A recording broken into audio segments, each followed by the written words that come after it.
माझ्या लहानपणाच्या मैत्रिणीचा काल मला फोन आला आणि तिचं बोलणं ऐकून तर मला धक्काच बसला. तर नमस्कार मंडळी, सकाळीपासून आमच्या इथं भरपूर पाऊस चालू होता. मी घराबाहेर झोका बांधलाय, मग जरा वेळ झोका खेळले. काही दिवसांपासून मला टाईमच भेटेना, त्यामुळे मी एक सिंगल भाजी बनवत होते. तर आज मला म्हटलं टाईम आहे म्हणलं होते 3-4 गोष्टी बनवून घेतल्या.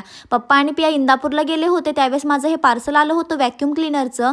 आता हे मी 8-10 दिवस वापरते, त्यानंतर तुम्हाला सांगेल की आहे कसं हे. असं दुपारून चमचाभर तूप खाल्लं, त्यानंतर रेडी होऊन मी इंदापूरसाठी निघाले. आता सांगते मैत्रिणींचा विषय. पहिली दुसरीमध्ये आम्ही सोबत शिकायचो आणि तिचा जवळपास आज 8-10 वर्षानंतर मला फोन आला होता. आम्हा दोघींचं जवळपास अर्धा-पाऊण तास बोलणं चालू होतं आणि बोलण्यामध्ये तिचा एकच टॉपिक होता की किती व्ह्यूजवरती किती पैसा येतात, यूट्यूबवरती कसं ग्रो करायचं आणि 3 ते 4 महिन्यामध्ये तू एवढं जास्ती कसं ग्रो केलं. मी तिला प्रामाणिकपणे सगळ्या गोष्टी सांगितल्या, पण सरतेशेवटी ती एक गोष्ट बोलली की तुला काय काय निगेटिव्ह कमेंट्स देखील येतात आणि असे निगेटिव्ह कमेंट मला जर आले असते तर मी कधीच व्हिडिओ बनवणं सोडून दिलं असतं. थोडक्यात तिने कुठं ना कुठं मला डिमोटिवेट करण्याचा प्रयत्न केला. तसं बघायला गेलं तर तिने पण 15 दिवस अगोदर एक इंस्टाग्रामची आयडी ओपन केली आहे आणि डेली ब्लॉग अपलोड करते. पण तिच्या मनामध्ये असं आहे की ही ग्रो करते, मग मी का नाही ग्रो करू शकत. असो, ईश्वर सगळं बघतो. मला याच्यावरती काहीच नाही बोलायचं. तुमचं मत नक्की याच्यावरती कळवा. Thanks for watching.